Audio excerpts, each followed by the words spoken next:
This week in the Software Defined Talk Slack, someone posted the following. It's a guide to 30 of Australia's iconic big things. So, Matt, I thought we would start out this week. You have said you've been to 5, and I think At least, yeah, we want to make sure that we are giving people important travel advice. You know what things they should see, why they travel Australia. So the 5 that I've written down here are the big banana, a prawn, a potato, a kookaburra, which I'm not even sure what that is. Is that an animal? What is it's a that? bird.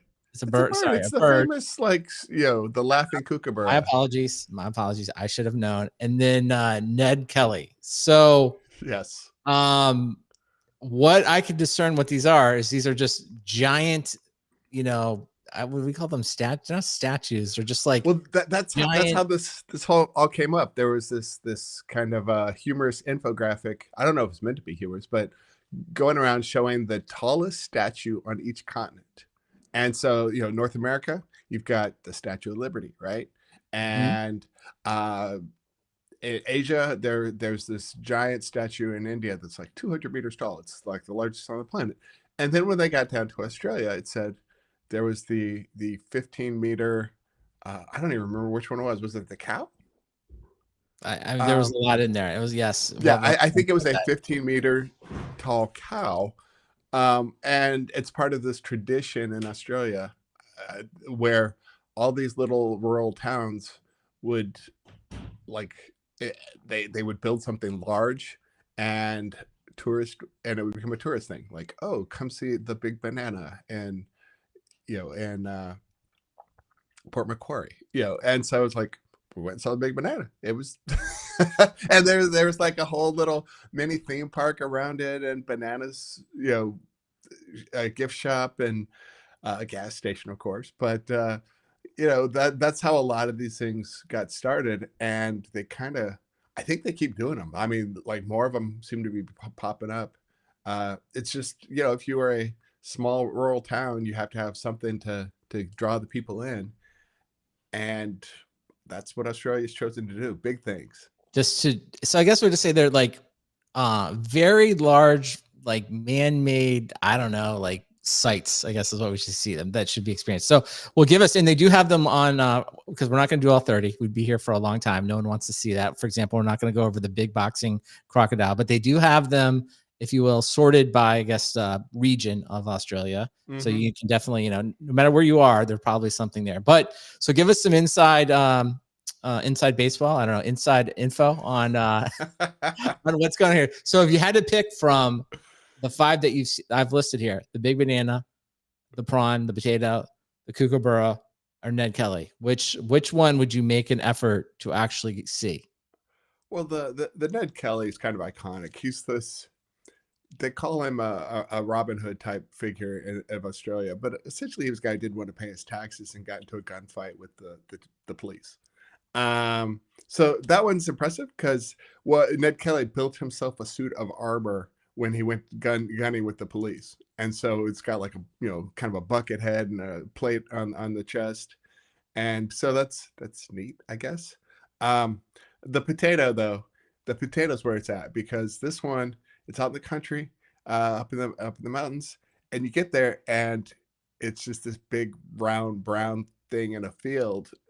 And it turned out like the farmer who built it, he and his family lived inside it for a couple of years. So it's actually a home of some kind? It was a home for a while. So he actually lived in it. And now when you go to it, it's like squeezed in between like a gas station and, I don't know, a strip mall or something. And there's just this big potato in a field. And the town is, like a two stoplight town.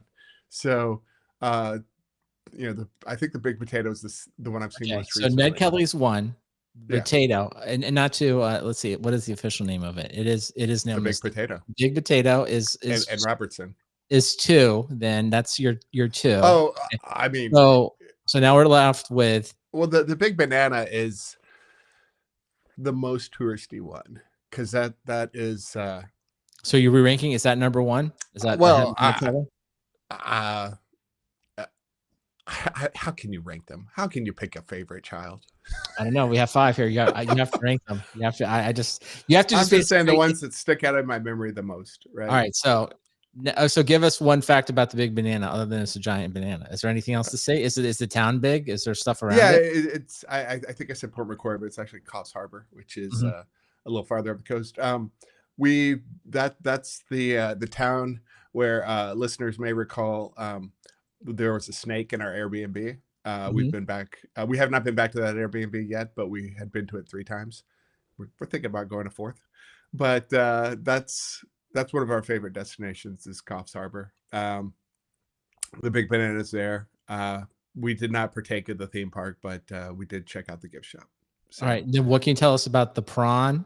Where does that one fit? Is that I like just remember last? driving past it. All right. So that's just a drive by. That's not even. That All one was a drive by. right. So we're gonna rank that one last. So it just leaves Yeah, it says the it's at a local Kookaburra service station. is Yeah, gonna be 4 then.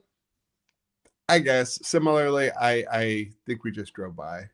We did not go out of our way for that one. And similarly, like we never actually went out of our way for any of them. The Goulburn one is Goulburn's kind of halfway between Sydney and Melbourne. So Huh? when we picked up our dog from quarantine down in Melbourne, we had to drive him back, and so we ended up stopping there and taking pictures with the giant Ned Kelly, and continued on our way, and and the potato is up in the mountains where they filmed the original Babe movie. Pig in the With not the Pig in the City, pigs? but the Oh, the first pig one. running Yeah, around? All right. yeah. All right, so then I'm taking, I'm like the AP poll here. I've now, got all the votes. I am now Yep. casting the top 5, at least for this week. Maybe we'll vote weekly if we get more information. Is number 1 is the big banana that's in a bigger town, and Yeah. it's close to Airbnb that may or may not have snakes. Ned Kelly, because why not? Because it's like a modern day Robin Hood, but not really a Robin Hood. Maybe just someone that didn't want to pay taxes. We can get Yep. behind that, I guess. The big potato, just because it's a big potato and it's in a small town. And then we'll just those are really the top 3. And the last 2, the kookaburra, just because I guess it's like very notable in Australia. It's a giant bird that I don't really know anything about. We'll make that number 4, but it's just a drive by. And then the poor prawn. The poor prawn comes in 5th this week because there's just Well, nothing to see. You just there's drive by it. yeah. I mean, I think the article said that it used to be on a gas station, and now like a hardware store took over the Okay. lot, and so it's still just there. I mean, but Texas had similar things. You've got down in San Antonio that mall that has the giant boot. We do. Um, We do have some weird things. Not as many. and Big Tex. I mean, nothing's more True. iconic than Big Big Tex, Tex. that's another good one. So, And well, he I'll just might leave be it. taller. I was gonna say I'll leave it to the listeners here. If you would like to dispute these rankings, you can email your rankings to questions at Software Defined Talk, or find us in the Slack, or you can tell us like what we left off. That really the most important big iconic thing in Australia is whatever it is. I don't know. It's There's at probably least whatever's closest to you. 30 to choose from, but then maybe there is. I bet you somebody from There's probably Australia more. There's has probably a little more. history. I feel like there'd be a little history from one of our Australian listeners. They'll tell us that actually this is the place it all started. So, Yeah. And then who knows? And if your town or your area also has a giant big thing that you want us to talk about, I guess you can also email it in and send us a picture. And maybe we can do it. Maybe we can go because we are a global podcast. Maybe eventually we'll call this the top 5 for Australia. Maybe we'll slowly work our way around the world, maybe continents. I don't know. Countries may be too complicated. And eventually at the end of the year, maybe we'll roll it up and we'll have like a top 25, which absolutely no one will want. But we can do it. We can make it happen. So again, don't thank us for our incredible recommendations of Australia. I'm sure the Chambers of Commerce of Australia looks to this podcast for recommendations. Don't say we didn't do anything free for Australia. We gave out great travel advice. Now, one of the things where maybe not so good advice is going on is this WordPress thing. So last week we talked about it a bunch, but we had more drama this week. So I'm going to quickly summarize it after rereading everything. It seems like the actual issue now comes down to the WordPress trademark, which is so often the case here in open source software. What seems to be the case is that there was a point where the WordPress trademark was quote unquote given to the foundation. Okay, that seems to have definitely happened. The thing that seems to be, I don't even know if this is in dispute, but what has seemed to have happened is then that the trademark from the foundation was then licensed back to Automatic. And of course, Matt Mullenweg owns controls all of this stuff. Now, from reading from it, I don't know. I wasn't paying attention in 2010. I have no idea what really happened, but what people seem to be saying is that like it was quote donated and then we'll just say quietly licensed back. I don't know if it was like a secret. I don't know if it was something that was said out loud, but it doesn't seem like everyone knew that it was licensed back. Right. So that seems to be the issue. So where we are now, I believe, is we are just down to a very specific trademark issue. It's sort of like saying WP Engine, you cannot use the WordPress trademark, and WP Engine saying, well, you kind of said this, everyone can use this, and now you're saying you can't. And then Matt Mullen is saying, no, I actually have the legal right. So I believe the issue now sits just with courts. Like I don't know, like neither one of you and I, like I don't really know what it is, but let's just take the facts as I've laid them out. Assume for the moment that they do have the license. Automatic does have the actual trademark again.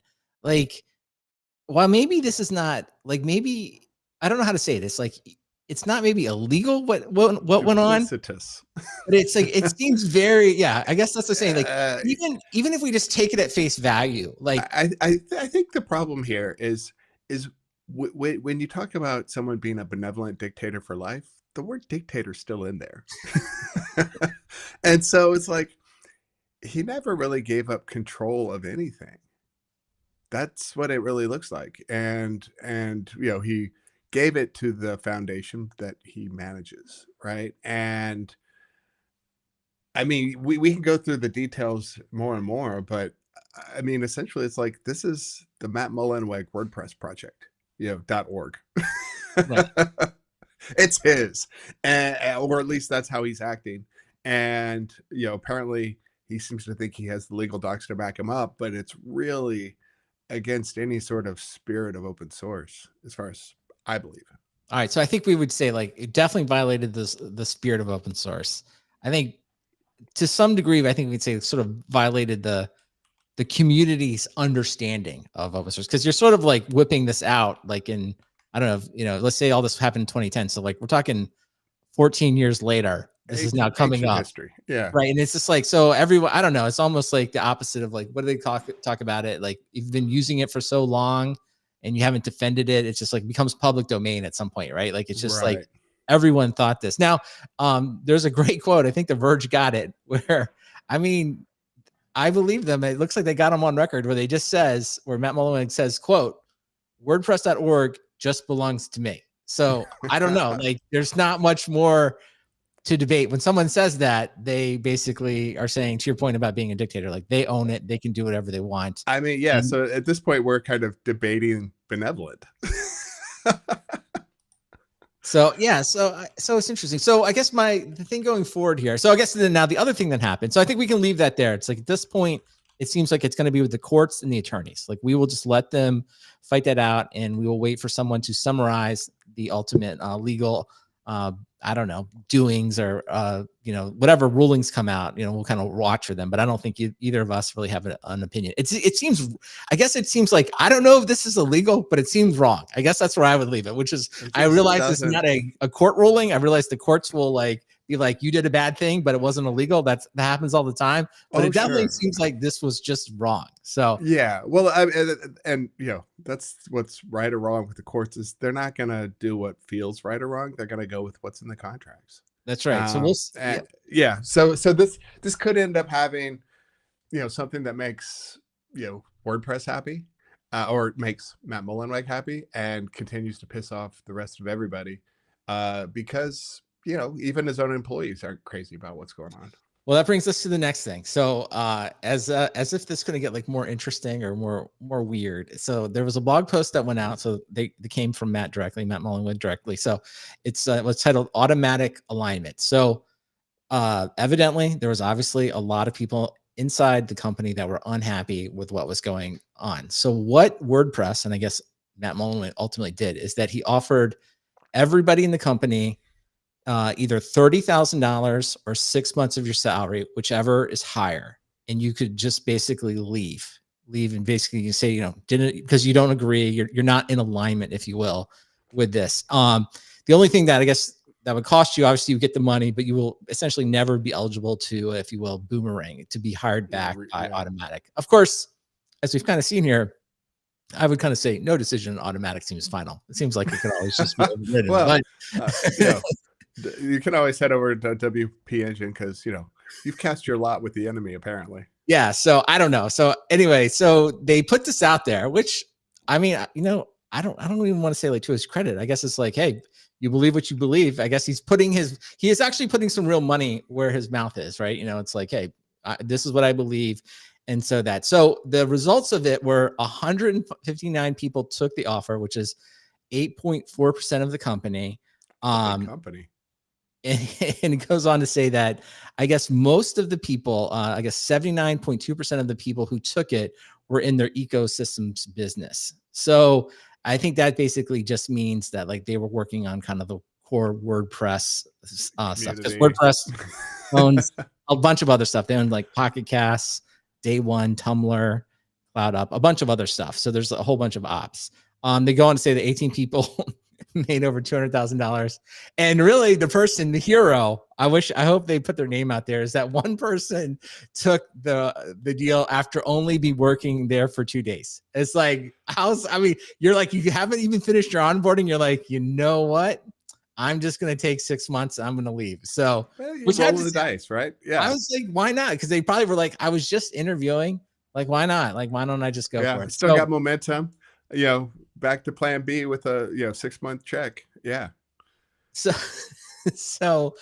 I don't know. So let's just round it up. I kind of think to myself, like, because he goes on to say, the way that he positions it is that 91% of the company basically stayed, and they, if you will, they gave up the chance to leave, right? That's sort of what he's looking. He's sort of like a glass half full. I'm kind of looking at this like, wow, this is an incredible way to like immediately lose 8.1% of your company and to lose a lot of them in one specific area. So I don't know, like if you got this kind of offer, Matt, like what would have gone through your mind?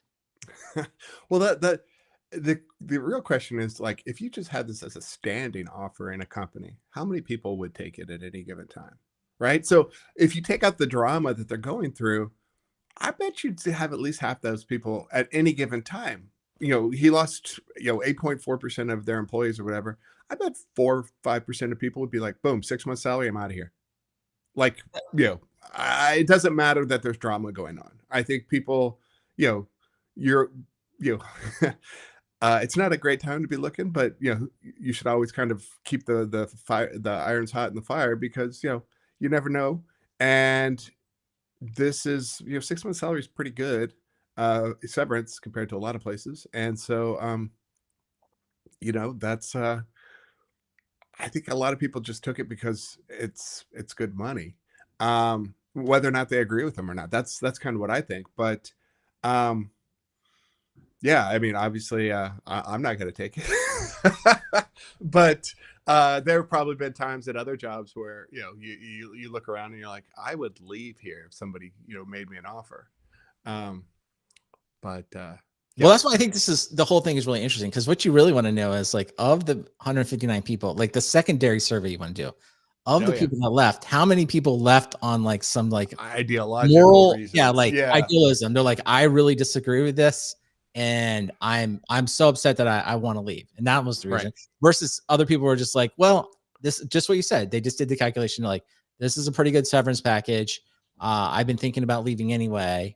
Maybe I've got some other ideas, or I want to take some time off. Like, let's just call it like just the flat out, like, I'm going to leave. And then the other number I would like to know is, like, how many of the 91% like would like thought about it? They're like, I think I really want to do it, but for whatever reason, if you've given me more time, I bet that number would have increased. People are like, if because what they give them 4 days, something like that. I mean, 4 days to think about it. Yeah. Right? So if you give people 2 weeks, I bet that number edges up higher, because people, get their ducks in order. They spend some time looking at their finances. They talk to their spouse. They're like, all right, 6 months salary. If I get a new job in 3 months, it's 3 months salary, it goes straight to the bank, without the work. And and that's that's not an insignificant chunk of change. So, I think there definitely would have been. I think more people would have left, and I still think I'm sure some percentage of them are ideological, but I think a lot more of them are just like fiscal, financial. Yeah, This is opportunistic, this is right? They're like this. opportunistic. Yeah, Yeah, this was a good time. It's almost especially like that one day guy. The one day guy. Mm, yeah, I think perfect. well, I think for them that just made total sense. They're like, I'm not even like, they don't even put this on their resume. They're just like, whatever. I'm just in, I'm out. I like, who cares? Like, I got 6 Yeah. months for showing up for 2 days. So now what do you think from a management standpoint here?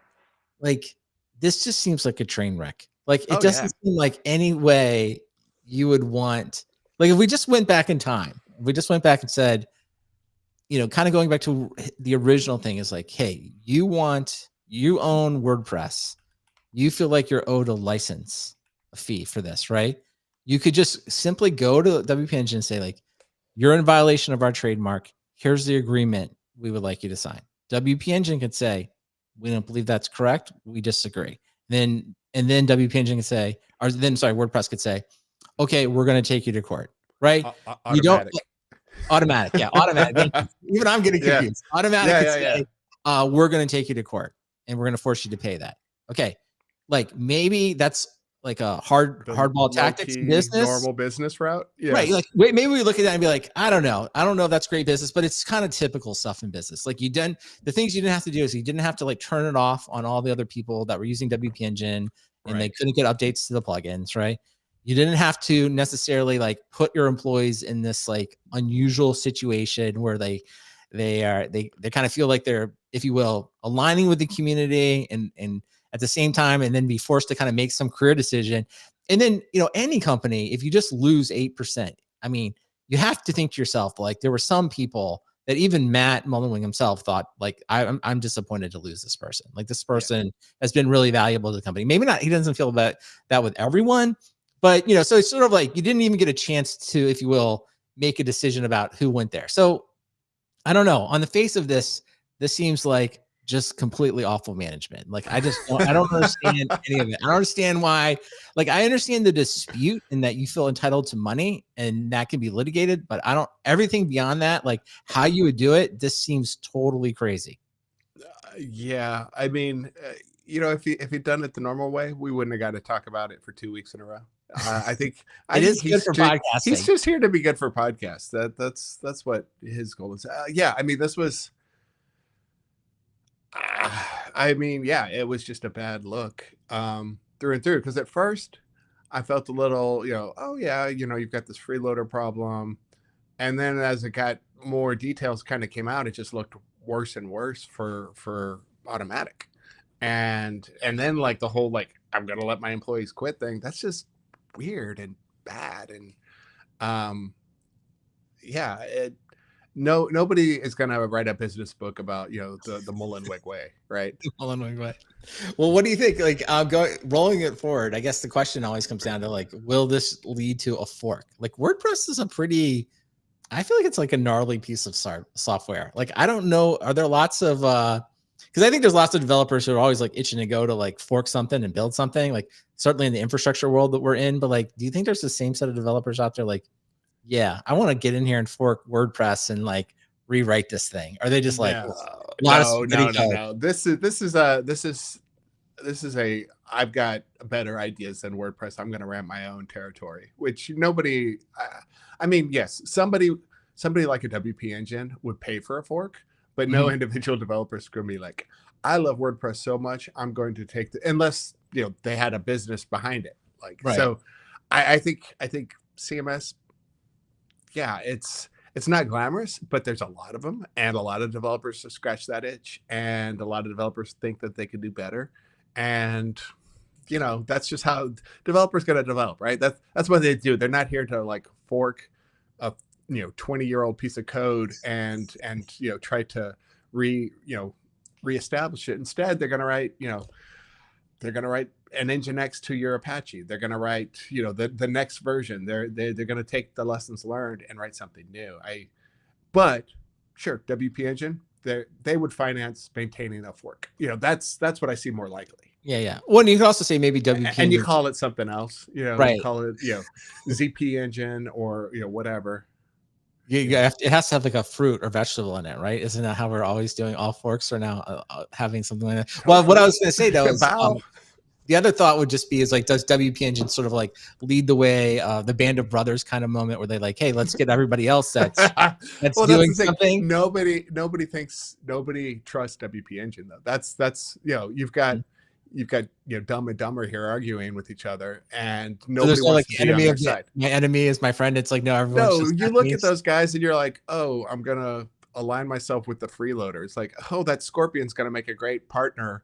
You know, if we just team up against the Frog, it's like, no, you're next, dude. Yeah, so that's a good question. Like, what is their motivation? Like, who's yeah. So there's a lot of interesting motivations going on here. So, well, it'll be interesting to see. I don't know. Like, I was trying to think. You know, we've obviously had a lot of successful forks lately that we've been following, right? But then I was starting to think of like Reddit. Remember how there was all this like drama around Reddit, and then Yep. it basically just went away. Like, there was no like meaningful fork, or it's not really the same thing to say fork. There was no meaningful community that was like rebuilt. So I don't know. I feel like this is kind of one.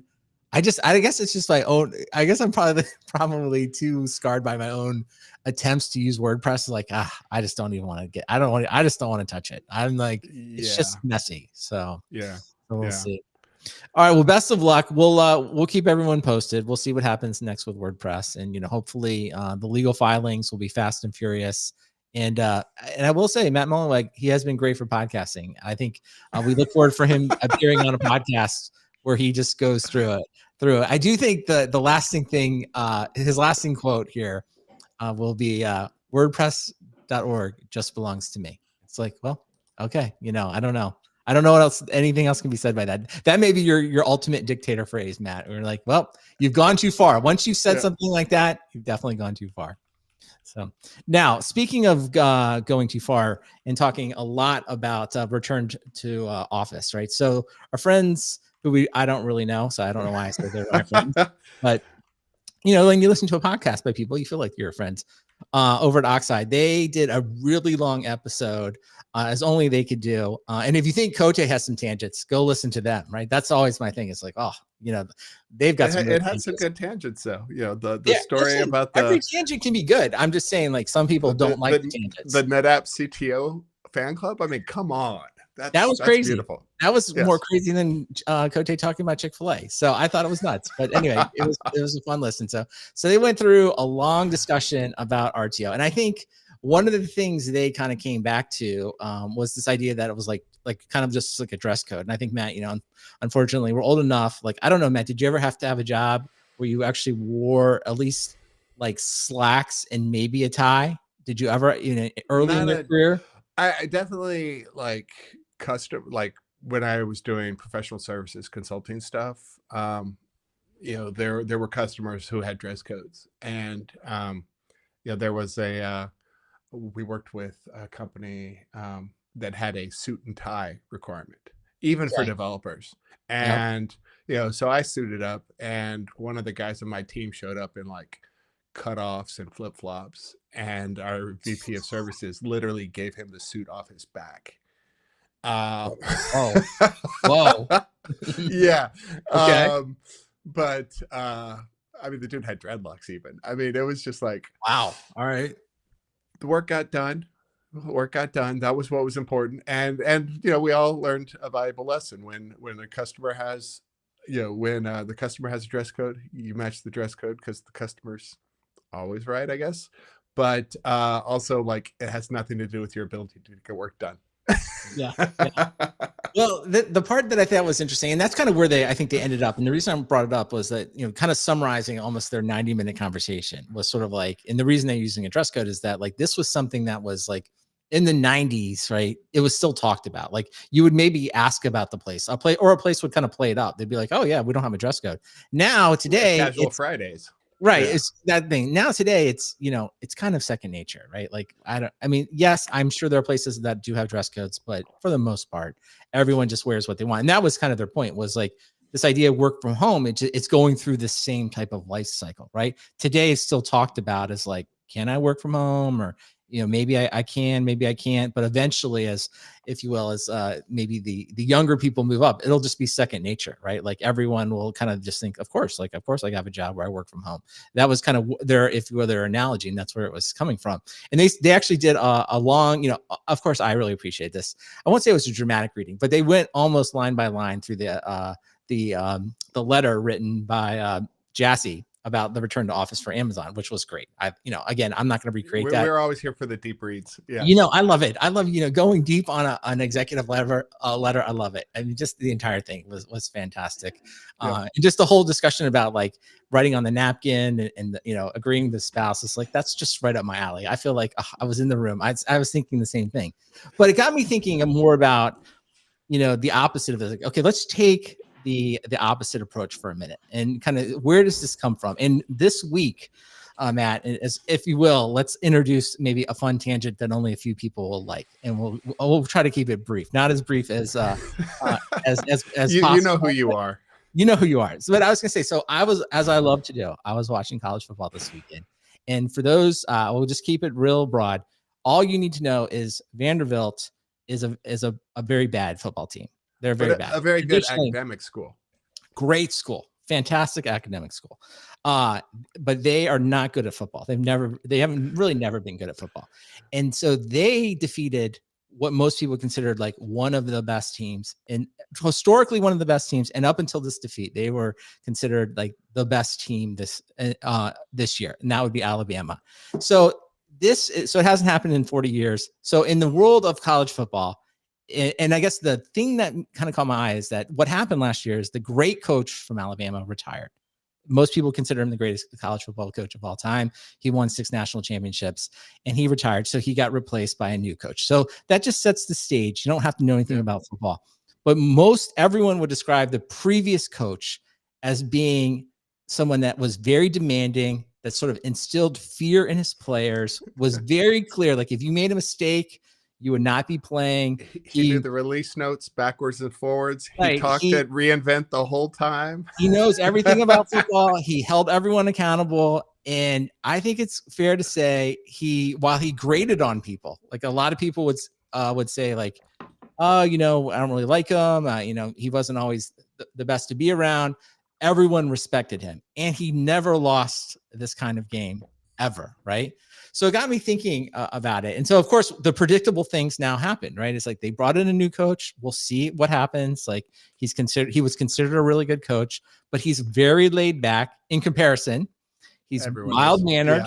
Yeah. And, and even after the loss, he was sort of like, he was probably doing a very mature thing. He was like internalizing it. He was looking to the future. He wasn't just like ranting at a bunch of people, right? So that kind of led people to kind of wonder like, hey, does he really care? So people are now questioning him. And I think what it comes back to, and I think this is where I want to bring back to the return to office, is that there is this element that you'll see in some types of management where like fear can work, right? When you sort of have everyone's attention and they are, if you will, scared in this case to like not play on the football team, to be cut from the football team and not winning, it does sometimes work. And I think we could look to Nick Saban, that he ultimately did succeed with using a lot of like fear-based motivation. And while none of us are playing on a college football team, it got me thinking a little bit about the other side of RTO. I think maybe this is kind of the understated part of it, is like, because I think we've read a lot about Amazon. We've read a lot about the culture. We've read a lot about the meetings can be very demanding. Writing the papers can be very demanding.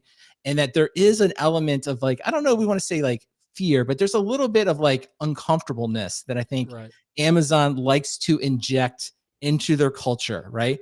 And I think the idea of like being in the office, while like, you and I are just like, what does it matter if we're on a Zoom call, or in the case of Amazon, what does it matter if we're on the Chime call at home or the Chime call at the office, right? But I think, what I think maybe some of the management would say is like, well, I want you to kind of feel like someone's watching you, that someone's kind of, at least if we're not doing it, like we could be doing it. And, I don't think it's just Amazon, of course. There's the other ones that we could talk about about Netflix, right? Netflix has the keeper test, of course, right? And the keeper test is like, idea is like, hey, if you're not doing a good job here, that you should just, we should thank you for your time and you're out. So, other companies have similar kinds of things. So it got me thinking like, What do you think about this idea of fear? Like, do you think where I'm coming from, is this just a desperate attempt to talk about college football? Or is there like an element of like fear that like corporate America likes to instill in people, and just is a little bit of RTO kind of, if you will, a way to maintain a certain level of fear? It's definitely a control thing, right? And when people talk about, these great leaders, it's always like they're only great leaders when they're succeeding. And then if things start to go a little bit off the rails, all of a sudden they're like, oh no, no, no, that guy was actually a psycho. Or, Right. that guy was impossible to work with. He was a real asshole. He treated you guys well because you were his favorites, but everyone else got treated terribly. And you see this in other businesses. I mean, um, everyone talks about how great Apple was under Steve Jobs, but it's like there are a lot of people who think, kind of rightfully point out, like he did a lot of terrible things as a leader, and there were a lot of Right. people, and similarly, Elon Musk, right? They're like, oh, he did this, and that with Tesla and SpaceX, and then you're like, yeah, but when things don't go well, we're looking at you, Twitter. When things don't go well, it's a train wreck and a half, and you slide off into oblivion, and you're left with so you've got you literally have a guy who's got it both ways there, right? People are like, oh, he's a great business leader. It's like, actually, I think he's only a great business leader because the business is doing well. When the business is not doing well, he's horrendous. And I think college football is especially like this, right? Because you have these guys who are like, oh, he's tough as nails, but uh, the team finds a way to win, and then all of a sudden you have like he's tough as nails, and half the team has rabidomosis because they push themselves too hard in weightlifting, and ended up on injured reserve, and oh, by the way, we lost to New Mexico State. So you get like these coaches who they try to have it both ways. I think the thing about Saban was like his character was unimpeachable, right? Everyone was like, what you say is what you get. He's a straight shooter through and through. He's tough, but he gets results. So like he's the gold standard because of that. Nobody's ever like, he was really mean to everybody. It's like, no, he was actually really fair to everybody, treated everybody the same. And he stayed Everyone above. badly. Yeah, badly. Badly. Right. He, Right. he pushed them hard and got results. And the NFL is full of his results. And then you have a lot of his, people out of his coaching tree who have not had the same level of success. And people will take different parts and emphasize different things. And you see this in business where people are like, oh, he comes from, he was inspired by this leader. Like, yeah, and he leads like that leader poorly, right? And so when the chips are down, that's when you see the true character of a lot of these people. So I totally think that RTO is about controlling employees. It's based on the fact that like if I can't see them, I can't trust them, and that's just not how. And I think, but I think that I want works. to I'm gonna almost like add a comma to your sentence. It's like I can't see them, I can't control them. Also, like I'm not sure I can motivate them. I think that's the question, right? That's the open question. I think Yeah, that's what I think, and that's where I think maybe there's some sympathy. I guess I'd say for executives and stuff like that. It's like because to what you kind of laid out is really makes a lot of sense. It's like just whether you're a football coach or a manager or whatever, right? You're trying to make sure the people that work for you or you're leading are motivated to achieve whatever it is you're doing, right? And so I think that's like, to me, I think that's like what the unsettling part of it that like I feel like executives don't want to talk about. It's like, well, if you're not in the office, then like I'm worried I can't motivate you. Either that be by negative, reinforcement or positive reinforcement. Like I'm not there to tell you you're doing a great job or like, and I'm not there to like kind of instill some level of like, if you don't do a good job, you're not going to be here for very long. Right.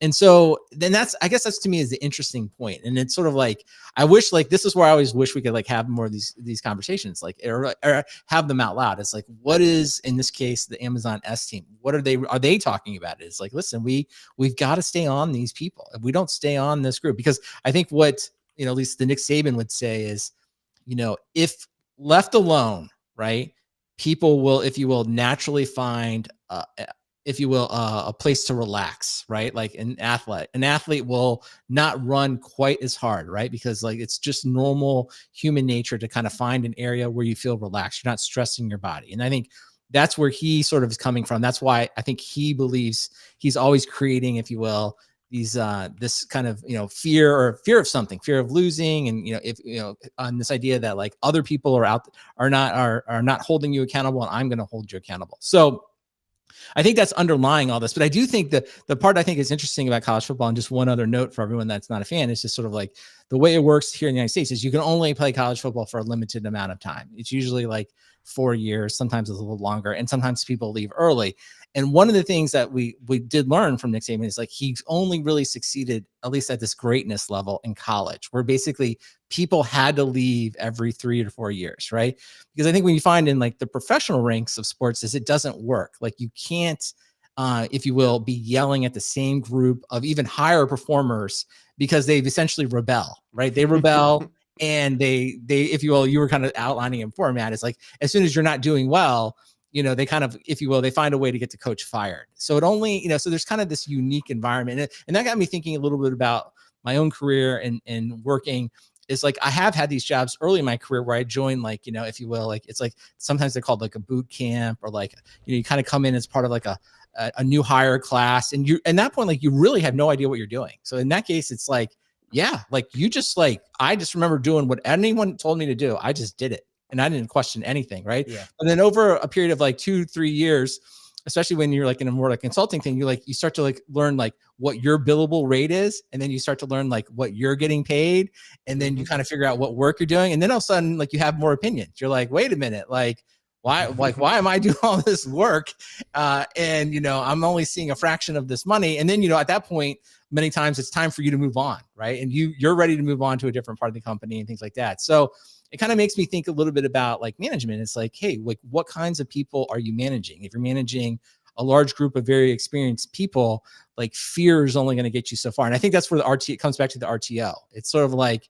if you really believe these people are high performers, right? There is this moment you really have to, if you will, think to yourself that they become, I found a different way to motivate them, right? And making them come to the office isn't going to work. But maybe, you know, for the new hire class, maybe having them in the office for a year or two or something, like, you know, kind of doing something, maybe that does make sense. Maybe that's a place where it would work as you're sort of, if you will, getting those people up to speed. What do you think? Yeah, I mean, the longevity of most employment doesn't really lend itself to, you know, people finding their place anymore. I mean, it feels like people turn over jobs about every 2 years now. And so what do you actually have in an employee if you can't stay on top of them, watching them? You know, I mean, I get it from the management layers. Like, how do I even know what I have? You know, it takes 5 months for people to ramp up, and then they're going to work for a while, and then they're going to leave. It's like I need to stay on top of them to maximize my investment. Is That's me projecting how some of these folks are thinking. Right. Whereas, if you have employees who have been places, 5, 6, 8, 10 years, they've probably found that motivation. They've probably they enjoy their position in the company or the work they're doing enough where you can trust them. So maybe like RTO needs to give way to some sort of like, at year 2, you get to go hybrid, or, or year 1 even, but what I think the problem with a lot of the RTO policies is you have places like Amazon who are losing very senior people who don't want to go back, and those people have proven that they can be trusted. Those people have proven that they, do quality work for you, or they wouldn't still be there. And so you're throwing the baby out with the bathwater because you've got to have control over the hordes of people that you've been hiring, with much shorter tenure. There needs to be a better way. Yeah. No, I think you're right. And I think that's kind of like maybe this place to kind of leave it is like, I often think that like, the fear driven motivation, I think, is often confused by leaders with genuine buy-in, right? You can just be mean to people and you, if you will, if you have some power, in this case, like if the job market's not good, people will just kind of grin and bear it. And it's kind of back to our conversation about automatic. It's like, I bet you a lot of people just felt like, I'm not sure I can get a job. in 6 months and I'm, or whatever, I have some medical condition, I just can't go right now, even though I would if I want. I think that's like one of the biggest things I think leaders often like kind of confuse, that like the idea is like, am I here because I'm sort of have to be, or am I really bought in? So I've like, Yeah. am I a Am I part of the mercenary? mission, or am I here for the paycheck? Right. And I think that's one of the biggest things. So I think going forward, it'll just be an interesting thing to kind of think about, is like, as RTO kind of ramps up, and again, like no one else is saying this, but I think it's sort of like, yeah, I think it is a good time for employers to put it in there, but it will probably ebb and flow as people have more options. So we'll see. And so, and we'll see what happens with Vanderbilt, maybe next week to go back to You just know what's going to losing. happen with Vanderbilt? The coach is gone after this season. That's the Probably. problem with Vanderbilt, right? Yep, the coach will probably leave because he had a big win, and we'll see what happens with Alabama. Maybe they'll come back and they will right the ship and they'll win all their games, and it'll just be a hiccup, or Yeah, I mean, or the coach will get fired, one or the yeah. other, right? Sorry, Vandy, you're not a destination school. But you are But great you for are. academics, so there Yes. you go. And you're part of the SEC, the best football conference. That's right. Good for you. So, well, Matt, as in other news, and I think something that sort of rattled the industry, I know data centers around the world were shocked to hear this. Whew. It turns out you have shut down your Kubernetes cluster. So tell us, Both why did you do this, and how to, and walk through the decommissioning phases for us step by step. The decommissioning phase was, I opened iTerm and I had a bookmark for restore all tabs. And so, boom, 7 tabs opened up, and I clicked send broadcast terminal to all tabs, and I typed shut down now. And then for those that maybe haven't been listening closely for the many years, can you go over the hardware that Sure. So previously I'd worked at some Kubernetes startups, and so I had I actually had 2 Kubernetes clusters in my house because I had a bunch of ARM hardware from when I worked at Chef, and I had a bunch of old laptops that I had repurposed into building a built-in UPS backed Kubernetes cluster of x86. So I had an ARM cluster, an x86 cluster, both of them running K3s, and I use them for testing local stuff. But my new job, it's a SaaS product, and I don't have I'm not really ready to do the on-premises testing at home yet. And so I was just like, why I'm not running anything on these right now. I'm just going to shut them down. So if you're in Sydney and you need some hardware, I'd be happy to probably just give it to you. I literally have 6 2015 MacBook Airs, and 3 of them were in the cluster. 1 is still in use by my wife, and I have 2 spares. So I could rebuild that cluster from scratch. And then the other one was, some Raspberry Pi 4s, some Rock Pros, and none of them were powerful, but they're not in use. So I shut them down. I was gonna say, I feel like the Raspberry Pis, those things are, I don't know, at one point they were hard to get. So that I think that actually there's has some money. passed. Yeah, I think that's passed. Yeah.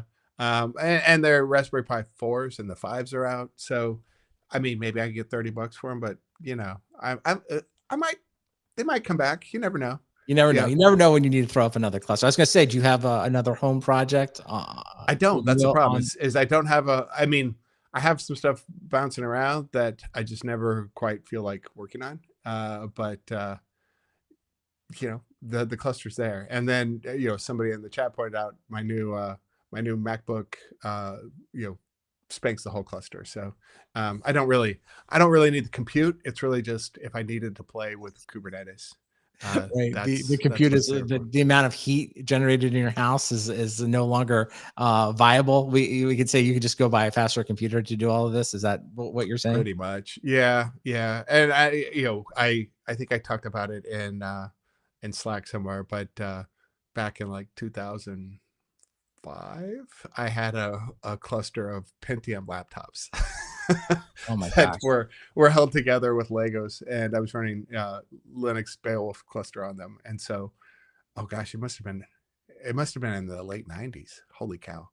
Because I think I had that before I got married.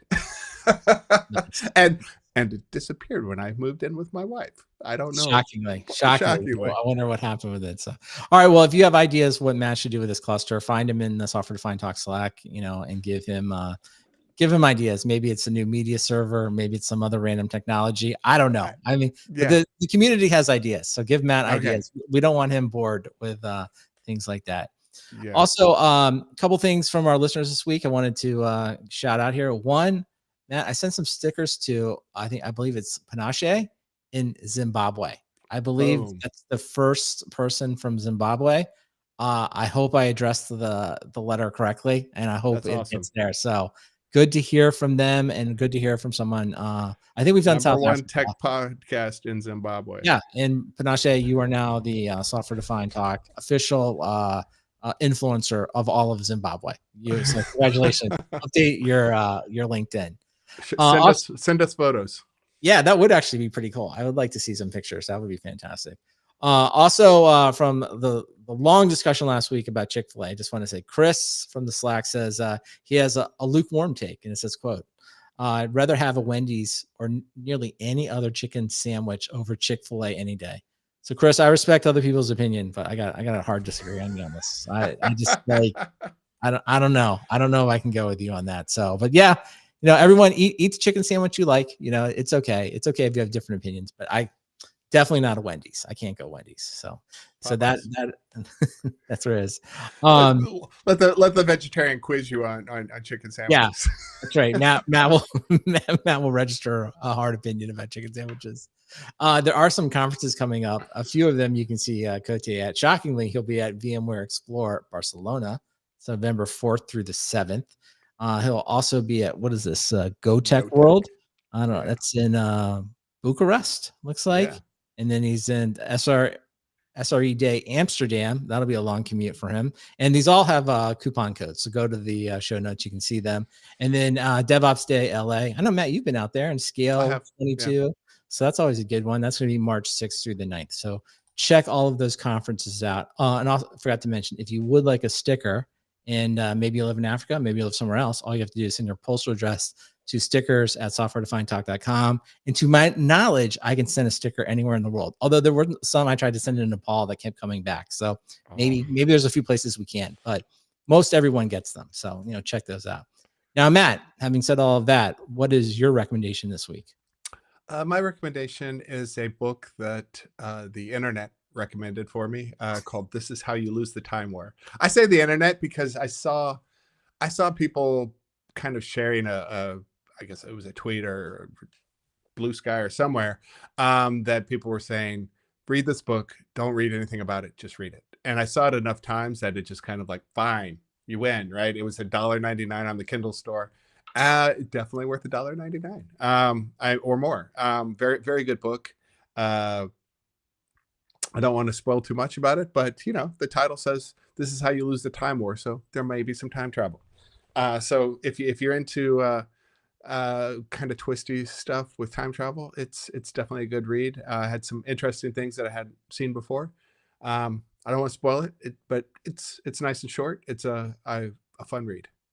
Nice. All right, well, that's good. A little time travel is always fun. One of the listeners, Michael, I see here him in the online chat as we're recording. He recommended, as only he can recommend, the show Dark, which means he sort of said it wasn't awful.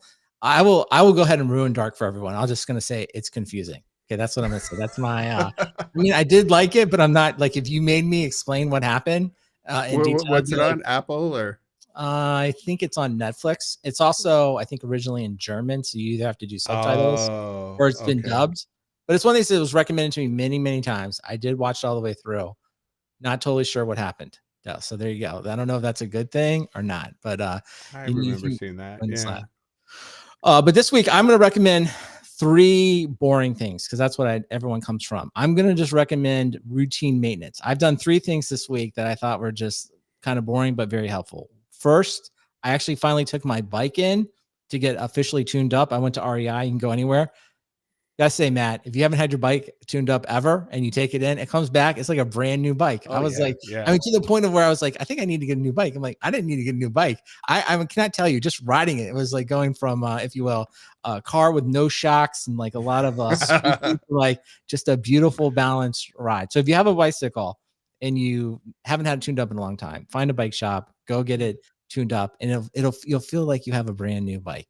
And along the same vein, I have an iPhone Pro 14. I was like, well, should I get the new iPhone?